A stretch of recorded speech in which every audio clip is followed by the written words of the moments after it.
Bienvenue à Zolder pour les Menzo 24 Hours of Zolder 2014. Une édition palpitante avec plein de voitures sur la grille, beaucoup de monde et donc un organisateur et un directeur du circuit de Zolder très satisfait. Vol startgrid, hè? Une grille de départ pleine, une grille de départ pleine, les tribunes pleines, tous les tribunes. Merci à tout le monde pour être venu. Et s'il restait que ça pourrait être un succès? Non, je veux pas que ça restait que il va pleuvoir, il y aura beaucoup de spectacles et c'est la mythe des 24 heures.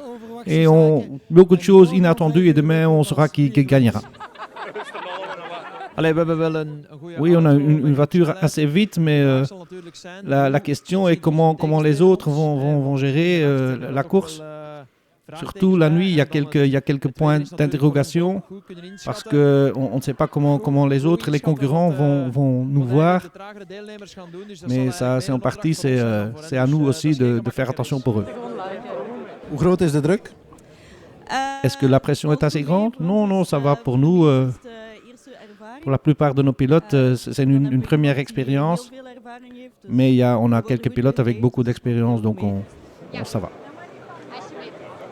On verra ce que ça donne au premier tour ici, et on va baser notre stratégie là-dessus, si on va attaquer ou pas. C'est une voiture complètement différente à ce que tu conduis normalement. Oui, c'est très, très différent. Et ce qui est très différent aussi, c'est qu'il y a beaucoup d'autres voitures sur la piste en même temps que moi. Olivier, ça devrait être une édition spéciale de 24 heures. Oui, très spéciale parce que c'est presque le retour des années 2000 où il y avait beaucoup de voitures au départ et ça devrait être une très bonne édition. Vous avez entendu quelques protagonistes des 24 heures de Zolder et en effet, c'est à nouveau un grand succès, presque 50 voitures au départ. Le grand secret était un changement de règlement. Les GT3 qui étaient très chers ont été interdites et ça a ouvert les portes aux amateurs avec un moindre budget mais peut-être avec un peu plus de talent. Sur la pole pour ces 24 heures de Zolder, c'est la Wolf de Kumpen Longin Bellion et Ivan Bellarosa. Et c'est le pilote d'usine Bellarosa qui prendra le départ à 5h le samedi après-midi. Et on est parti, Bellarosa devant et c'est la Porsche rouge et blanche de Belgium Racing conduite par Dylan Derdal qui était deuxième et qui est immédiatement passé par la Porsche blanche et noire de Van der Rijt Racing conduite par Frederik Verruche. Et comme vous voyez, le plateau est assez plein. On roule avec un des favoris de la catégorie des voitures tourisme, la BM de EMG Motorsport. Dans ces premiers tours des 24 heures, c'est toujours question d'éviter les problèmes, des éventuels accrochages. Il y a quand même quelques voitures qui ont le malheur d'avoir des pannes mécaniques au début de la course, comme cette Porsche 69. Entre-temps, Bellarosa essaie de creuser déjà un écart sur les Porsche, parce qu'il sait que dans la pluie, la Wolf est un peu désavantagée. Et la pluie pourrait venir plus tôt que prévu. Vous avez vu, il y avait déjà quelques essuie-glaces qui bougeaient sur les BM noirs. Jürgen Van Over dans la Porsche de Speedlover.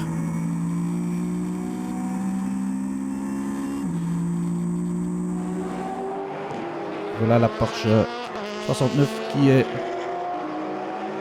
évacué et qui va être remis dans la pit lane pour continuer. Ça aussi fait partie des 24 heures de Zolder. La BMW Silhouette de Steve Van Bellingen, un des outsiders pour un bon résultat. Et voici la Radical, le petit prototype de Freddy Loix. Quelques Ford australiens aussi. Mark Cars Australia est venu avec 3 voitures et ceci est la prototype Praga, une voiture impressionnante.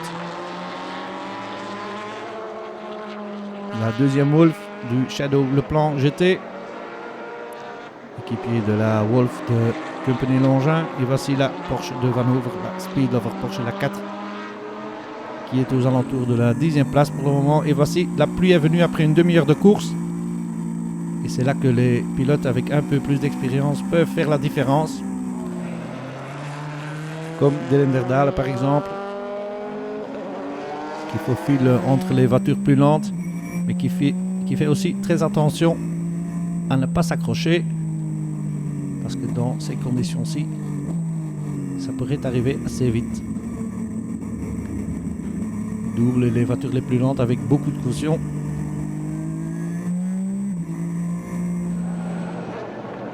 Et entre-temps, Fred Verwijs dans la Van der Rijt Porsche a rattrapé le leader. Il va essayer de le doubler. Et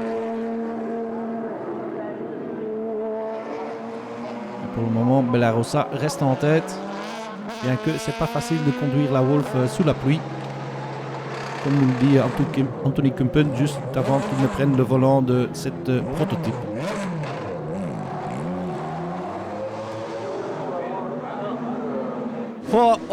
Oui, c'est vrai qu'on est un peu désavantagé dans la pluie, parce que la voiture est assez basse et elle commence à flotter assez vite. Donc la grosse pluie c'est un désavantage, mais après la pluie ça sèche toujours, donc c'est pas trop grave. Mais ça ne sèche pas immédiatement comme vous voyez. La pluie devient de plus en plus forte et ça devient de plus en plus difficile pour la Wolf.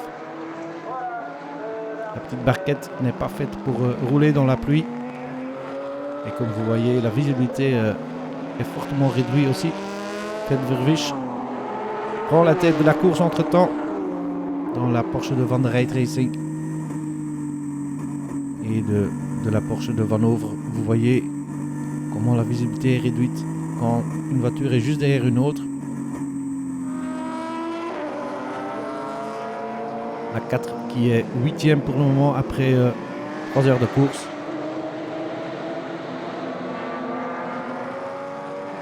Entre-temps, la deuxième Wolf essaye de rester dans le top 5, 4e pour le moment. Et en division des voitures de tourisme, la EMG Motorsport, toujours 2e. Les Australiens venus à Zolder se plaisent bien. Ils sont très contents de leur début de course. How is it going so far? Ça va comment? Ouais, pour le moment ça va assez bien. On a fait une petite erreur quand la pluie est venue, on a changé vers des pneus pluie un peu trop tard. La Porsche 8 de Van der Rijt toujours en tête pour le moment.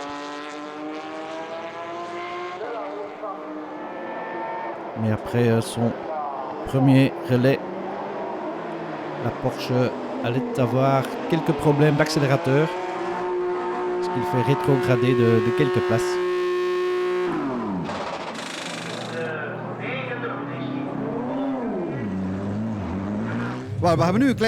Oui, maintenant on a des petits problèmes, c'est pour ça qu'on est plus en tête.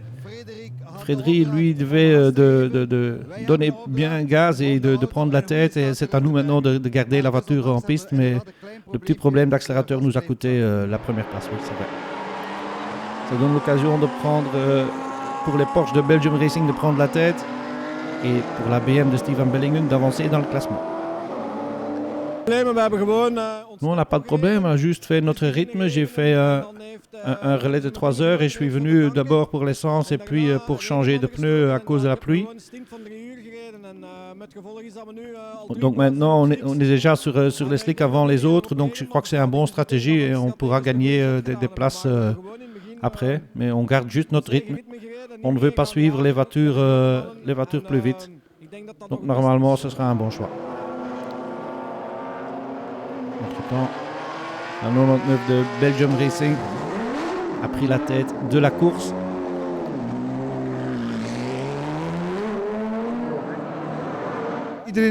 Oui, tout le monde savait qu'il allait pleuvoir. Donc ça, c'était pas une grande surprise, on avait prévu ça. Et c'est bon pour nous aussi parce qu'on a quelques pilotes qui sont assez vite dans la pluie. Et comme ça, on peut faire la différence avec la Wolf et c'est ce qu'on a fait.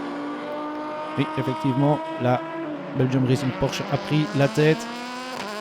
Mais la Wolf se bat toujours et toujours dans le même tour. Donc tout reste encore possible. Oui, les conditions météorologiques ne sont pas dans notre avantage. parce qu'on ne peut pas profiter au maximum du fait qu'on a une consommation plus basse. Mais c'est un peu, ouais, ça reste excitant. Je crois qu'on est à 13 secondes du premier, donc c'est une très bonne course. Mais peu après, la Wolf allait avoir quelques soucis de démarreur et ça coûtait quelques tours. Mais elle restait toujours dans le coup, toujours deuxième derrière la Porsche de Belgium Racing. Entre-temps, la nuit est déjà tombée avec un départ à 5 heures. La nuit tombe assez vite à Zolder. Problème entre-temps pour l'Alfa Romeo de Ron Sanen. Problemen? Des problèmes? Oui, on a des problèmes avec le cardan. Parce qu'avec une voiture, une traction assez puissante, oui, les cardans sont assez fragiles, donc ça peut arriver. Ça va coûter beaucoup de temps. Ouais, normalement pas, mais avec le stress de la course, ça pourrait coûter un peu plus de temps, oui. L'Alfa Romeo qui était dans le top 15 à un certain moment. Et Freddy Loix n'est pas le seul pilote rallye qui est au départ. Il y a aussi Chris Van Hunsel sur une BMW.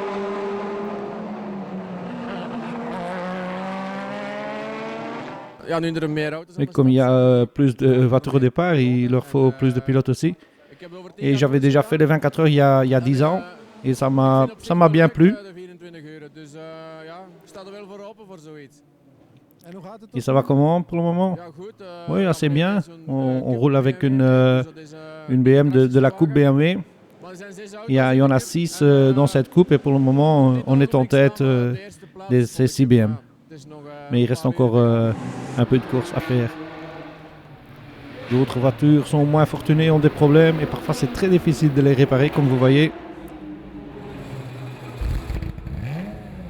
La Porsche numéro 1 de Belgium Racing. Toujours dans le top 5 comme l'autre voiture de l'écurie. Qui est toujours en tête de la course. Et ceci fait aussi partie des 24 heures de Zolder.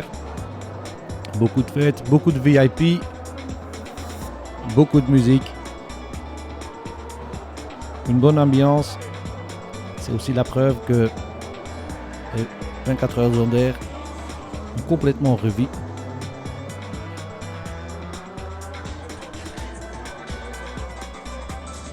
Donc il n'y a pas seulement sur la piste qu'il y a beaucoup d'activités à Zolder. Voici le classement après 12 heures de course. La Porsche de Belgium Racing en tête devant la Wolf et la deuxième Wolf de Team Shadow devant les Porsche de Van der Rijt et Belgium Racing.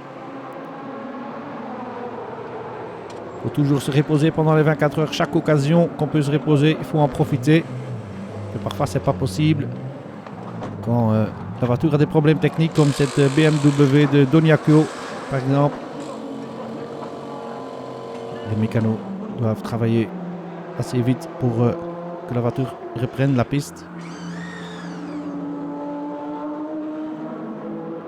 Abandon entre-temps pour l'ABM de Van Bellingen. Avec un moteur endommagé. Et au petit matin, c'est toujours les mêmes en tête. C'est toujours la Porsche de Belgium Racing qui est en tête. Au grand plaisir du team boss Patrick Derdale. Oui, on suit notre schéma. On a pris le départ avec des voitures fiables. Et pour le moment, ça va très bien. Bien sûr, la course est encore longue. Et le seul problème, c'est que la Wolf n'est pas si loin que ça. Elle est plus vite que la nôtre. Elle gagne 4 secondes au tour parfois. Donc on doit encore attaquer. Si la Wolf n'aurait pas été là, on aurait pu déjà un peu relaxer. Mais elle est toujours là, donc on doit toujours attaquer. Problème par contre pour la radicale de Freddy Loix, qui doit être poussée dans le box. Avec des ratés moteurs.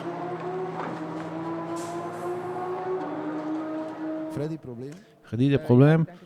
Oui, je crois. Le moteur, parfois, il coupe et donc on va essayer de réparer ici dans le box. Et pour le reste, ça va? Oui, c'est un peu difficile. Parfois, on a déjà été dans le box 2-3 fois, parfois 30 minutes, parfois 1 heure. Donc, ça ne roule pas comme prévu. Oui, je viens d'effectuer notre changement de pilote. Malheureusement, il commence à pleuvoir maintenant, donc l'autre voiture, elle doit rentrer pour changer les plaquettes. Je crois que nous, on va changer aussi pour les pneus et les plaquettes aussi. Donc, il reste 9 heures à faire, donc on ne sait pas où on va arriver parce qu'on verra bien.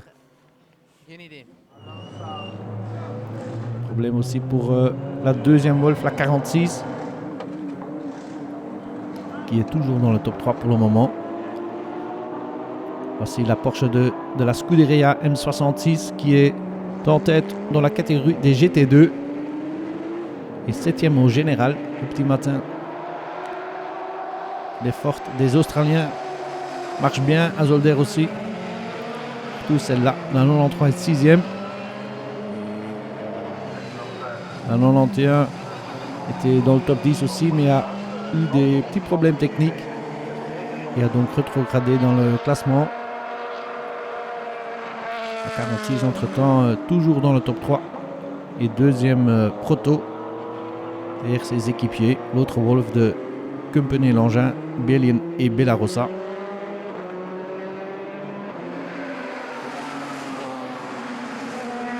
Dans les voitures de tourisme, c'est un grand duel entre les BM de EMG Motorsport et celle de Racy Racing et celle des EMG Motorsport à l'image ici est 2e et 9e au général. La Porsche numéro 1 de Belgium Racing a eu quelques problèmes pendant la nuit, mais est toujours 4e au général et toujours 2e parmi les GT devant la Porsche de Van der Rijt Racing.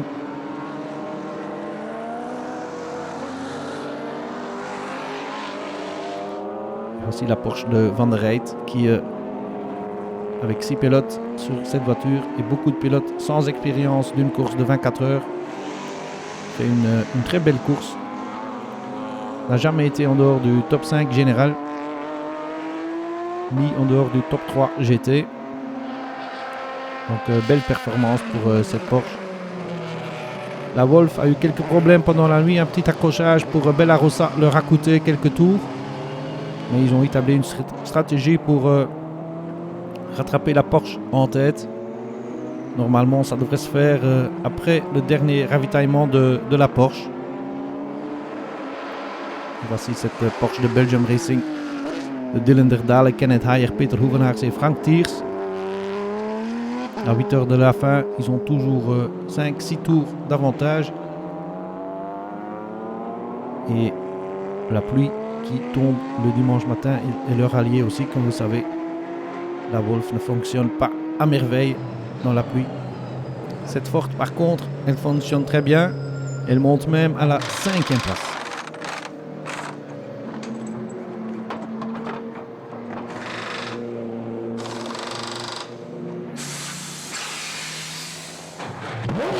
Fifth position. 5e, c'est pas mal du tout. Oui, on est très content. On remonte dans le classement. En fait, on a eu un problème hier. On était 6e assez tôt et puis on est tombé dans le classement et maintenant on est complètement revenu.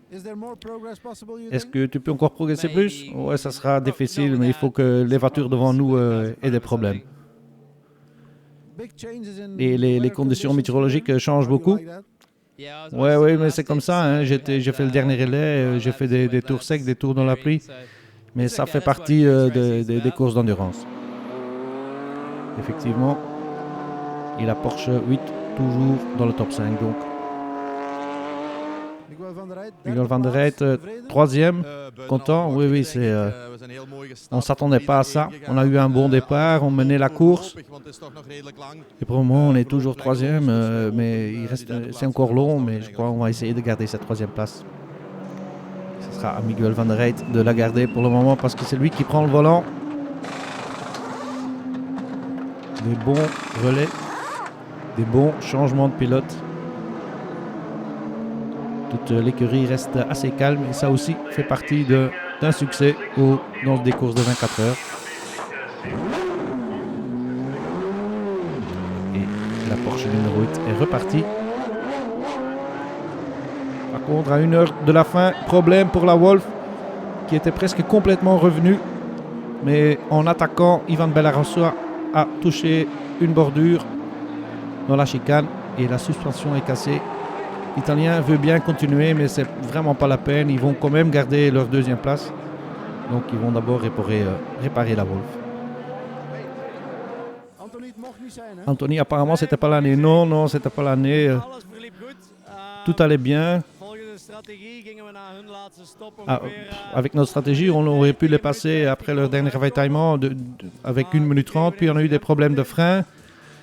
Mais même après ça, on aurait pu les rattraper. Mais Yvan, en attaquant, il y a eu un petit incident avec une autre BM et la Porsche. Et je ne sais pas vraiment ce qui s'est passé. Mais ouais, c'est comme ça. La voiture est endommagée. Donc ce ne sera pas pour cette année-ci. Presque la fin de la course donc. Et deuxième place pour la tourisme. Deuxième place pour la BM DMG Motorsport. Qui finit 9e au général aussi. Juste derrière, que 2 minutes derrière la BM 120D de Racing Racing. Première voiture tourisme donc. Jan de Vogt, Johan van Loo, Wim Mulders et Thomas Plessens. La 46 est un peu tombée dans le classement dans les dernières heures de course, mais quand même toujours deuxième prototype. Belle performance aussi pour la Porsche du Scuderia M66. Et les Australiens du Mark Cars seront très contents avec leur 5e place. Première silhouette à l'arrivée. Belle performance des Australiens qui ont bien aimé leur visite à Zolder. 3e GT, 4e au général, la Porsche numéro 8 de Van der Rijt Racing, de Miguel Van der Rijt, Angélique de Tavernier, Frederik Verwisch, Louis-Philippe Soene, Francis Boyon et Patrick van Glabeke. Ils étaient effectivement 6 sur cette voiture. Belle performance des pilotes qui n'avaient jamais roulé aux 24 heures. La Porsche numéro 1 de Belgium Racing, connu quelques problèmes pendant la nuit, est bien revenu sur le podium général et 2e GT aussi. Ils avaient perdu trop de temps pendant la nuit pour vraiment encore menacer les leaders.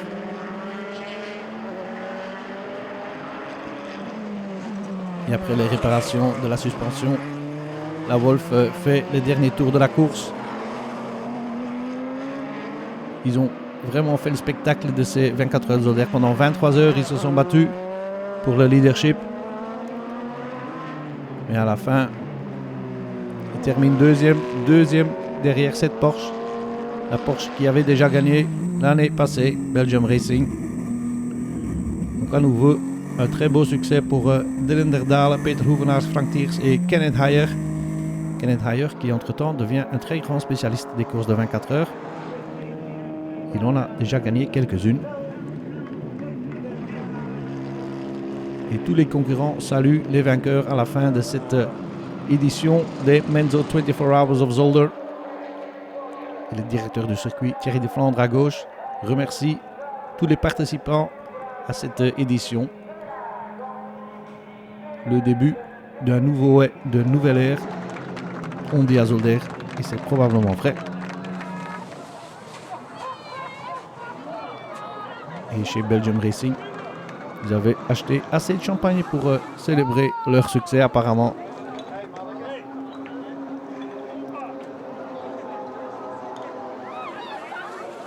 Encore un peu plus de champagne pour les pilotes et les mécanos. Tout le monde reçoit les félicitations. Et les pilotes de la Wolf qui se consolent, Frank Bailey, Anthony Kumpen et Bert Longin. Et l'équipage de Van der Rijt Racing, très content avec leurs résultats aussi, bien sûr. Patrick content? Oui, 4e, c'est inattendu. Vous espérez quoi avant le départ? De finir, juste finir la course. On ne savait pas ce qu'on pouvait faire. Il n'y avait personne qui avait de l'expérience de 24 heures à part Francis Bouillon. Donc pour nous, c'était un grand point d'interrogation, mais on est fatigué, mais très content. Oui, c'était très close à la fin parce que la Wolf revenait très fort, mais là, il a touché une bordure à la chicane et je crois qu'il a endommagé quelque chose. C'est dommage parce que c'était une belle bagarre. Pas sûr que je l'aurais gagné, mais je suis un peu sourd maintenant à cause de l'échappement. Donc, la fin de ces 24 heures Zolder avec les vainqueurs qui reçoivent leur coupe.